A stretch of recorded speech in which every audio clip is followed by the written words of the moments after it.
Bueno, hola muchachos, muy buenos días, días de la mañana con 2 minutos. Qué gusto saludarles a esta hora en nuestra aula virtual de Periodismo 4 de la Universidad Bicentenaria de Aragua y espero pues que todos se encuentren muy bien. Ya en pantalla tienen, iniciamos o tienen formalmente lo que sería esta unidad número 2 de nuestro programa, que en esta oportunidad pues lo he titulado El arte de narrar la realidad, periodismo literario y géneros de opinión. Hoy estaremos explorando toda esta área tan maravillosa y tan fascinante como lo es la escritura narrativa. Hoy vamos a iniciar formalmente con esta unidad número 2. El día de ayer hicimos un repaso también por por esos géneros informativos que ya ustedes dominan, pero de qué manera nosotros transformamos esa realidad en una narrativa. Mucho gusto nuevamente, soy Agneliese Contreras, seré su guía durante este viaje donde aprenderemos cómo la literatura y el rigor informativo pues se abrazan para dar vida a textos que definitivamente se pueden convertir en inolvidables. Así que preparen sus apuntes, tomen nota de cada una de las indicaciones y de las recomendaciones que les voy a dar por acá. Abran sus mentes y desconecten esas distracciones que puedan tener para que puedan sumergirse en este maravilloso mundo de lo que es el arte de narrar la realidad.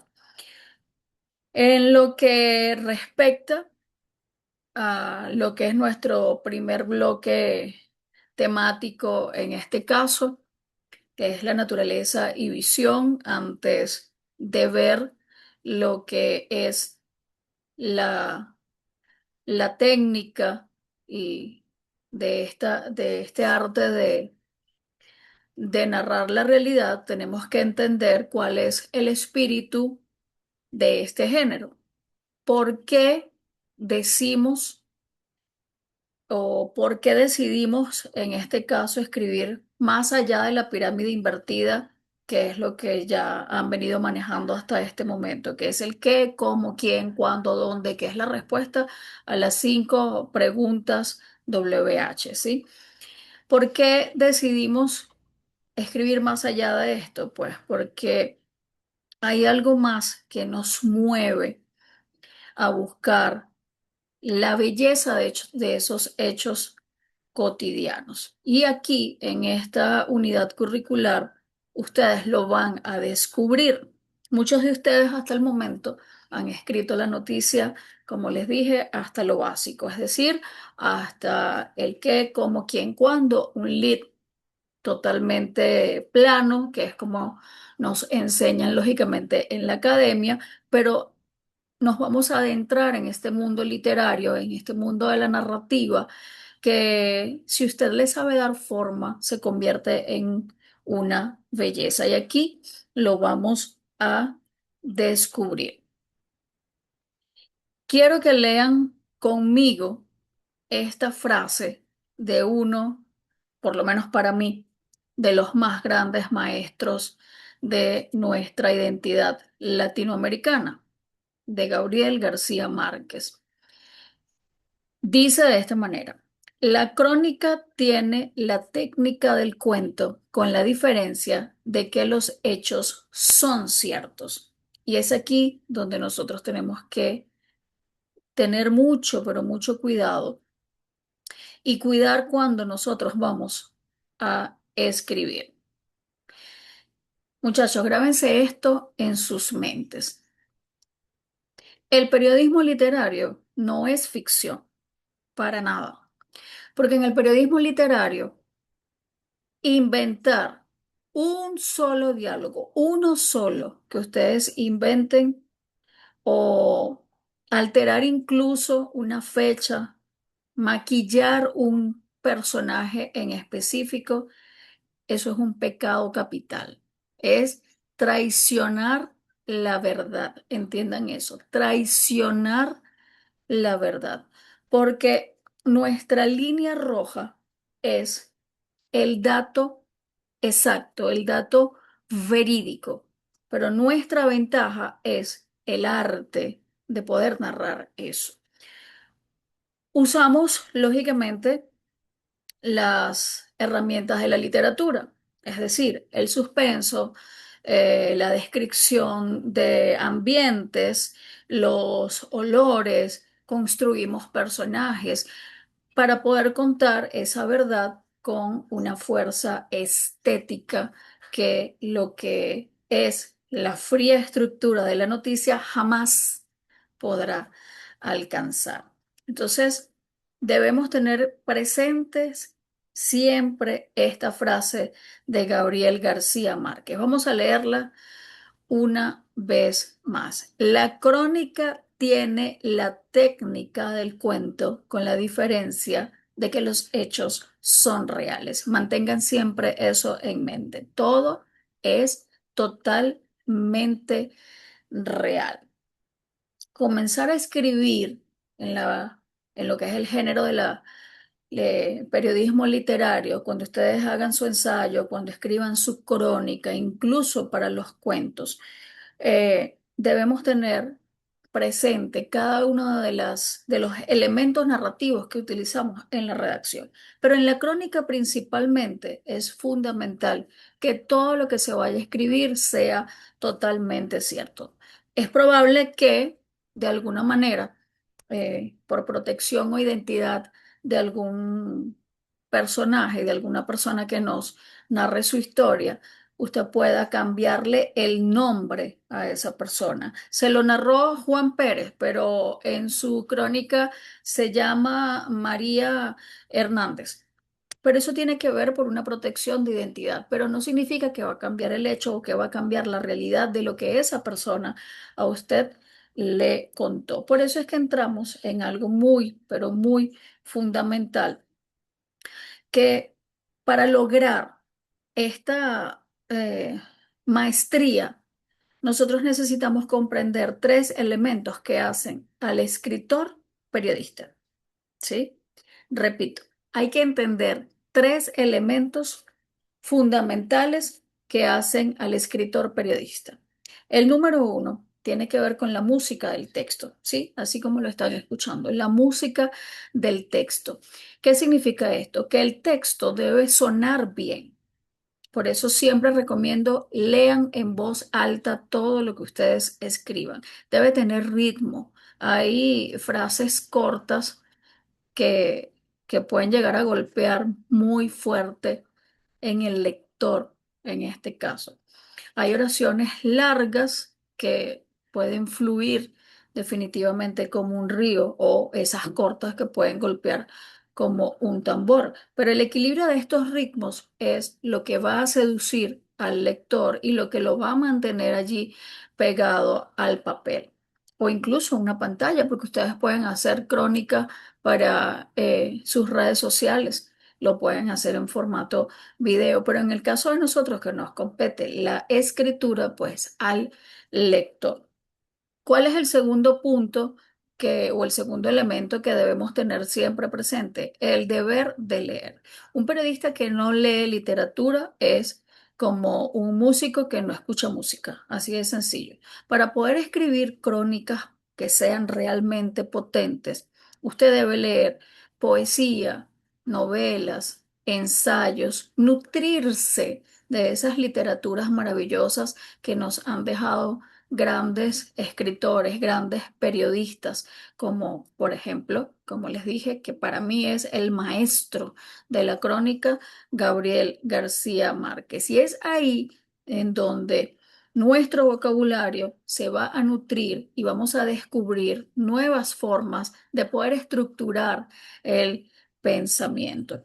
Y la última que tienen que tener en cuenta es que es sin manuales. Usted no busque una fórmula matemática para poder escribir en el periodismo literario, porque no existe para nada un manual que sea definitivo, porque el tono de cada crónica va a ser dado por su propio proceso de investigación y de esa sensibilidad que pueda tener el autor.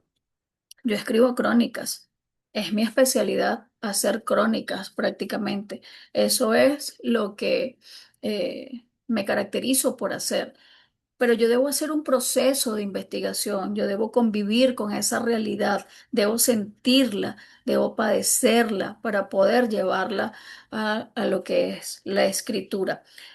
Por ejemplo, el año pasado se hizo una serie de crónicas relacionadas con el Hospital Central de Maracay. Fue una semana de convivir en el Hospital Central de Maracay junto con mi fotógrafo para poder captar esa realidad. Él capta la gráfica y yo capto el ambiente. Y es sentir, padecer, escuchar y llevarlo al papel. Significa que cuando esa persona o cualquier persona lea esa crónica, pueda sentir ese olor que yo estoy describiendo, pueda sentir y llorar, padecer o reír, dependiendo de lo que se esté haciendo en la crónica.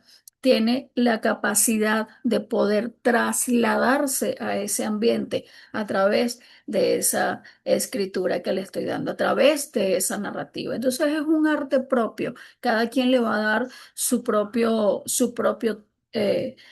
particularidad al momento de escribir. Por eso es que es importante la sensibilidad que pueda tener el autor para poder llevar a cabo con total maestría la escritura de una crónica. Eso quiero que lo tengan siempre presente. Ahora bien, una vez que ya vamos entendiendo cuál es la naturaleza estética de la no ficción, podemos entrar en un territorio de clasificación. Entonces vamos a ver este bloque de géneros periodísticos, cuáles son esas tipologías, cuáles son las funciones sociales, porque esto es vital que podamos saber y clasificar el terreno que vamos a pisar para saber qué recursos utilizaremos en cada formato de estos géneros periodísticos. Entonces, en la teoría de lo que es la comunicación social, nosotros dividimos la producción en este caso, en tres grandes pilares. Y es importante que no los vayan a confundir. Es una clasificación fundamental. Tenemos primero los géneros informativos. Aquí lo que va a imperar es la objetividad eh, eh, para cada uno o la objetividad pura en lo que es el género informativo. ¿Cuál es la meta? Informar. Simple y sencillo, informar de manera directa. Es la noticia que usted lee por la mañana en el portal web, en los periódicos impresos, en las páginas digitales, un reporte de última hora. Eso es. Esos son los informativos. Luego tenemos los de opinión.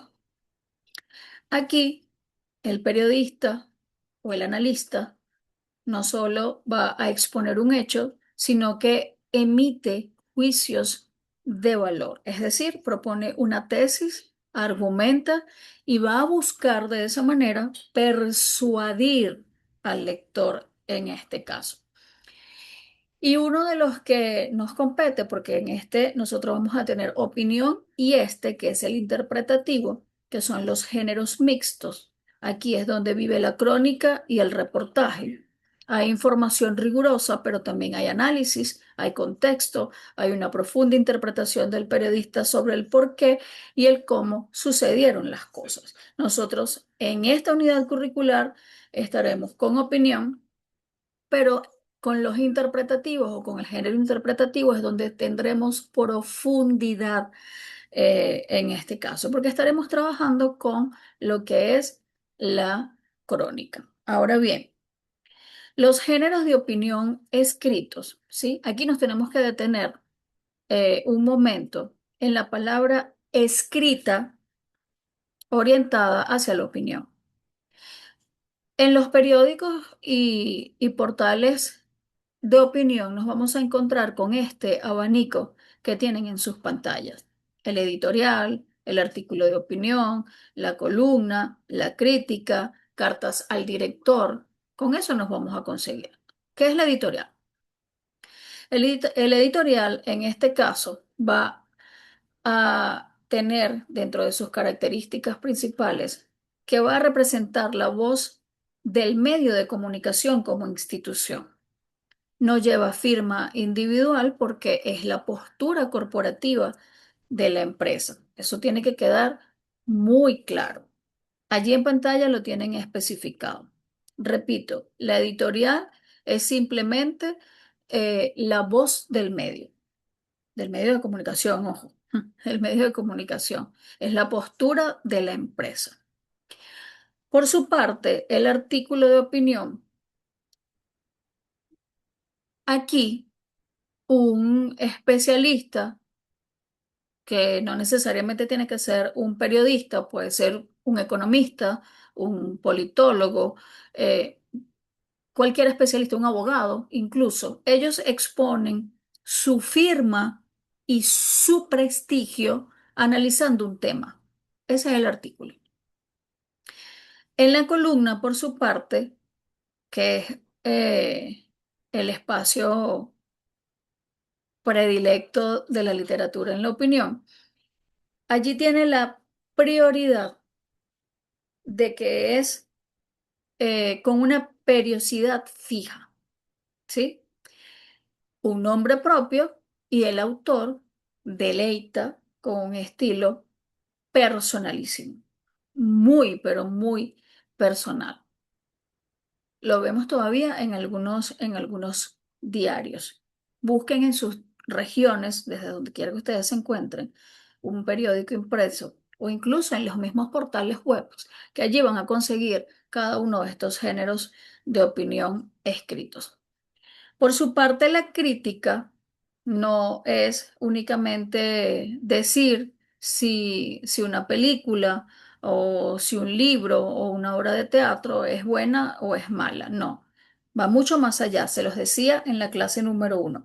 Aquí, en la crítica, es un análisis argumentado de una obra de arte realizada por un experto, alguien que sea experto en la materia. Por eso se llama crítica.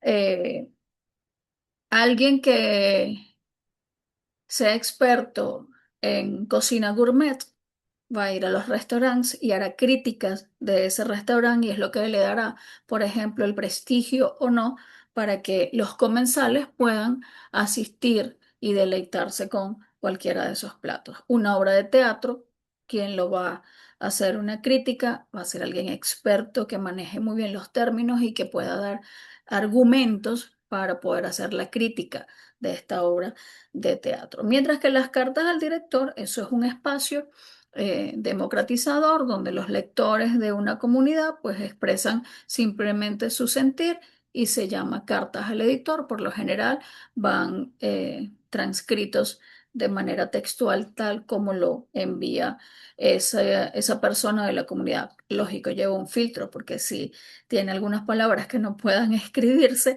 el editor como tal del medio está en toda la potestad de poder adaptar al lenguaje esa carta dirigida al director. Vamos bien hasta aquí con los géneros de opinión escritos. Ahora vamos con los géneros de opinión icónicos.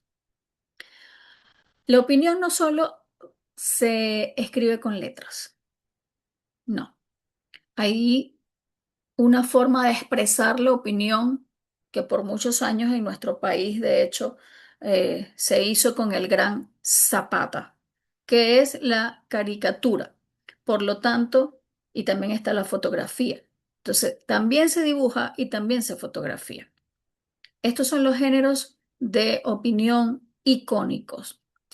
Fíjense, a su izquierda de la pantalla, que está la caricatura o la viñeta editorial, un buen caricaturista es un editorialista visual, con trazos satíricos en este caso, allí analizando la imagen, con ironía, con exageración de rasgos físicos, logra de alguna manera, cuestionar el poder político y social en un solo golpe de vista. Es una trinchera de pensamiento sumamente poderosa. En Venezuela, repito, por muchos años tuvimos las caricaturas de Zapata, también están las de Raima y existen otros muchos caricaturistas. De hecho, dentro del Pensum ustedes tienen esa opción, sobre todo si te gusta expresar a través de el dibujo una sátira en este caso. Y a la derecha tienen la fotografía de opinión. Por lo general, una foto no va a ser neutra. El encuadre que ustedes eligen, la luz, el ángulo de la cámara, incluso si está en contrapicada, le va a dar poder, o si está en forma de picado, pues va a mostrar vulnerabilidad. Es decir, ya el ángulo de la cámara te va a decir, te va a hablar. Ya allí ustedes están transmitiendo la opinión y la postura del periodista ante una realidad. Por eso es que es importantísimo la forma en que se hace una fotografía. Tomar una fotografía no es únicamente darle clic al botón de una cámara o al botón de tu celular, que hoy día sabemos que muchas de las fotografías se hacen con el celular. No es simplemente agarrar y ver. Tu ojo puede ver una cosa, pero la realidad en la que tú tomes esa fotografía, dependiendo de cada encuadre, del ángulo, de la luz, de todo lo que implica una composición eh, de una fotografía, te va a decir muchísimo. Por eso sean muy cuidadosos al momento de tomar una fotografía. Seguimos. Creo que vamos bien hasta este momento. Manipulación de la opinión pública. Ustedes como futuros periodistas, que serán egresados de la Universidad Bicentenaria de Aragua, deben tener un alto compromiso ético. Los medios de comunicación tienen herramientas sutiles, escúchese bien, para orientar y a veces para manipular la opinión pública. ¿Cómo ocurre esto? Muy bien, se los voy a explicar. A través de la ubicación estratégica, que no es lo mismo colocar una denuncia en la portada a 5 columnas que esconderla en un recuadro al final de la sección de economía. Jamás. ¿Sí o no? El enfoque sesgado, ¿qué significa? Que es destacar sobre la parte negativa o positiva según convenga. Y la omisión selectiva, que es aquello que el medio decide ignorar, simplemente deja de existir para el gran público. Y nuestro deber como profesionales éticos es garantizar que el equilibrio informativo exista. Por eso es que el medio tiene, como les dije al principio, la forma de manipular a la opinión pública, con herramientas que podemos utilizar para eso. Pero nuestro deber como periodistas y nuestra ética nos exige que simplemente garanticemos el equilibrio informativo y que procuremos siempre ir con la verdad. ¿Vamos bien hasta aquí? Ah, qué bueno. Ahora vamos con lo que es organizar estas ideas en la práctica. Vamos con eso. Lo vamos a analizar desde la arquitectura básica del texto hasta las características de un formato fascinante como lo es el ensayo, porque ustedes tienen que hacer un ensayo. Eso forma parte de una de las sumativas, que por allí les voy a dejar la ruta para que puedan hacer paso a paso sus sumativas. Estarán en el aula virtual. ¿Cuál es la estructura en este caso? Todo buen texto periodístico va a requerir de una arquitectura sólida para que no se desmorone. Tenemos un titular, tenemos el lead y tenemos el desarrollo en este caso de una información. El titular va a ser esa puerta de entrada. En los géneros informativos es directo, es objetivo, pero en los géneros de opinión y periodismo literario es un poco más metafórico, más evocador el titular. Y la misión es capturar la atención del lector en un mar de sobreinformación. Un buen titular siempre te va a atrapar. En lo particular, mi titulación es lo último, en lo particular. Nunca parto desde el titular. Yo desarrollo todo el texto y lo último que hago en función a lo que escriba va a ser mi titular. Y en periodismo literario siempre procuro que sea un titular evocador, un titular que enganche y sobre todo metafórico.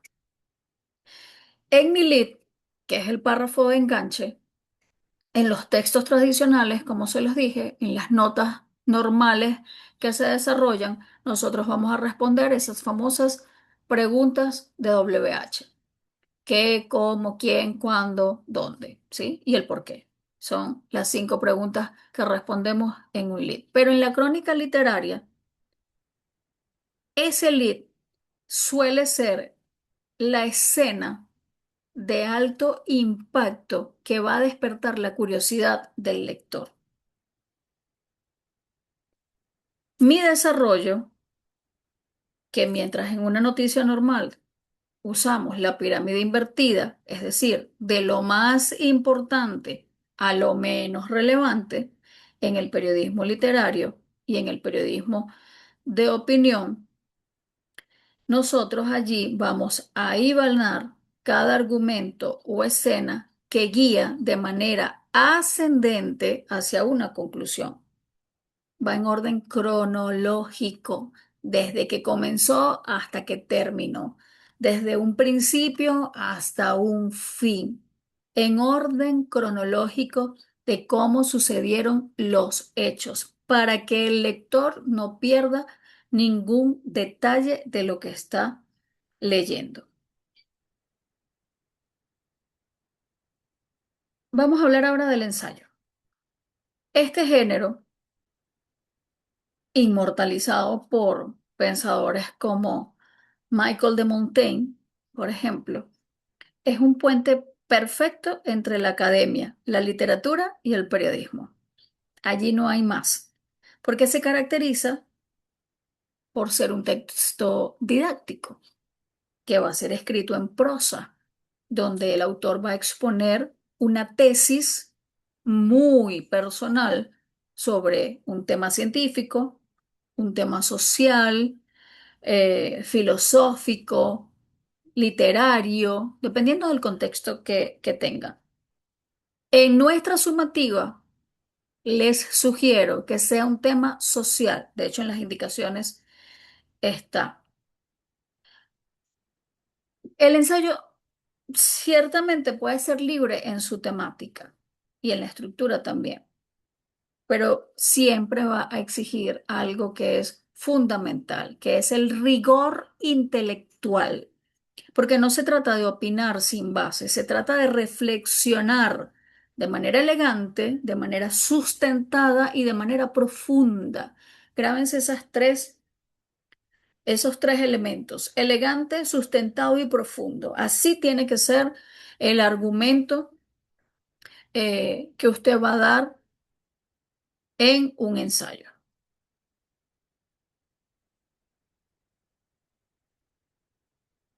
Y ahora, muchachos, llegamos a la joya de la corona de nuestra unidad número 2.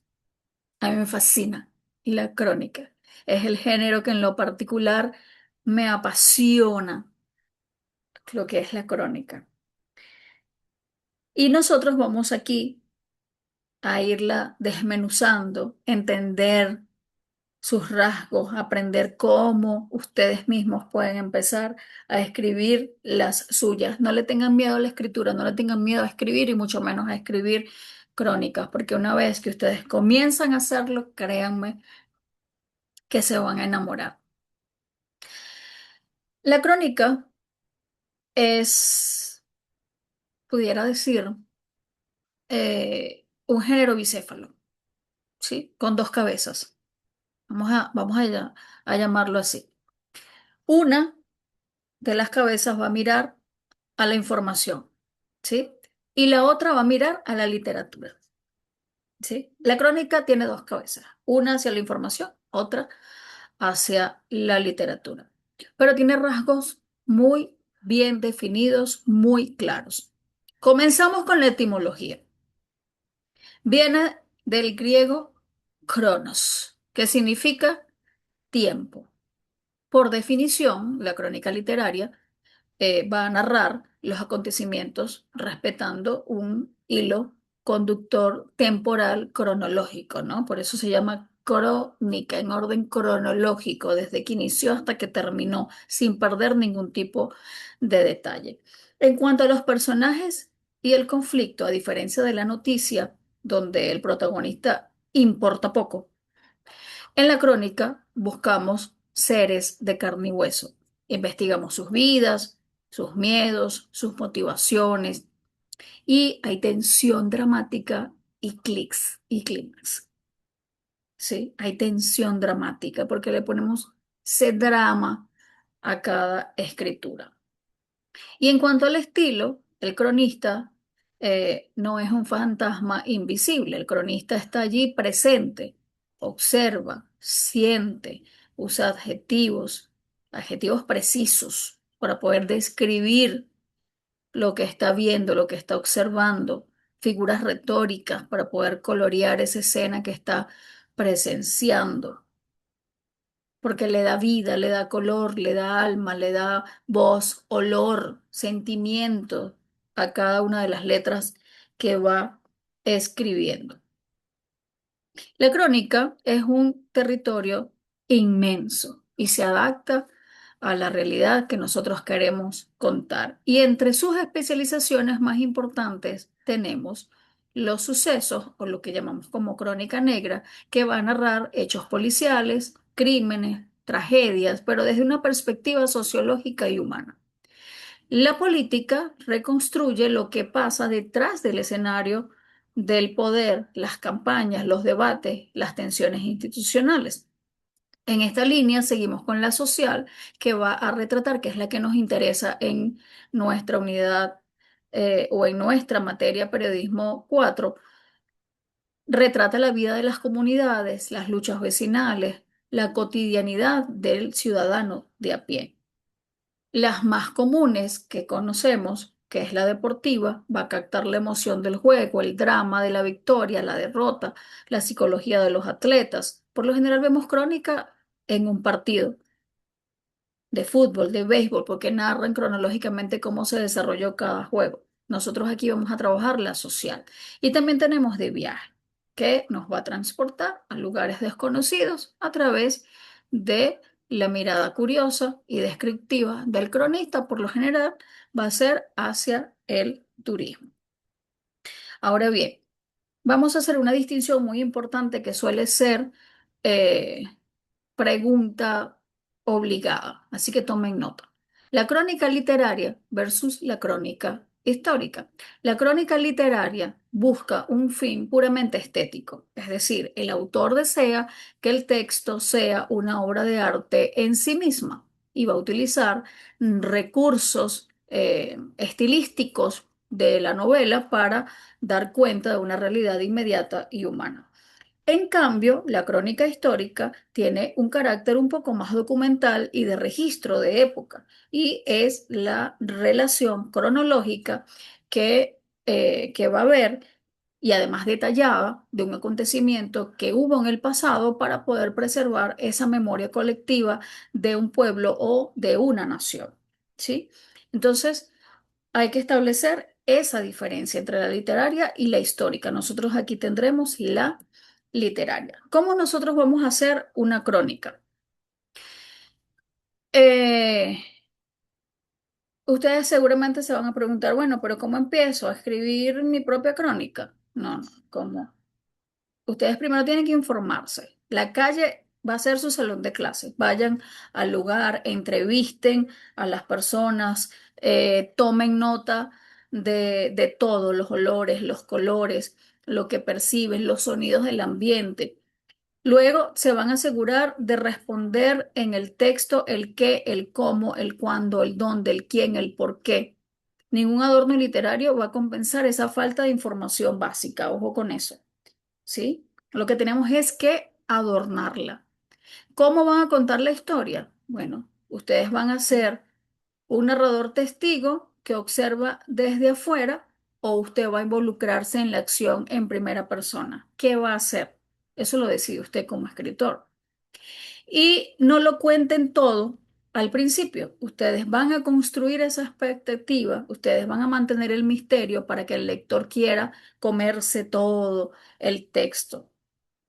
Y al escribir, muchas veces nos enamoramos de nuestras propias palabras, pero al editar, nosotros debemos quitar toda esa grasa, eliminar lo que redunda y dejar solo lo que va a empujar la historia hacia adelante. Así que tengan eso siempre presente.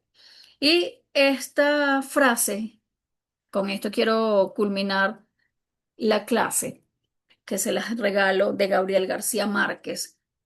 Es deshonesto inventar algo en una crónica, entre otras cosas, porque si en una crónica te pescan una mentira, piensan que todo lo demás es mentira. Eso lo dijo el gran Gabriel García Márquez. Así que bueno, muchas gracias muchachos. Se nos termina el tiempo, qué rápido pasa. Llegamos al final de nuestra presentación del día de hoy, así que gracias por acompañarnos. Cualquier duda, estoy a su disposición en el foro de dudas. Recuerden que para la próxima semana comienza la entrega de la asignación de la sumativa número 1. Comiencen a escribir, que estoy segura que ustedes se van a enamorar. Soy Anneliese Contreras, gracias por acompañarnos y nos vemos en la próxima clase, en la número 3. Chau, chau.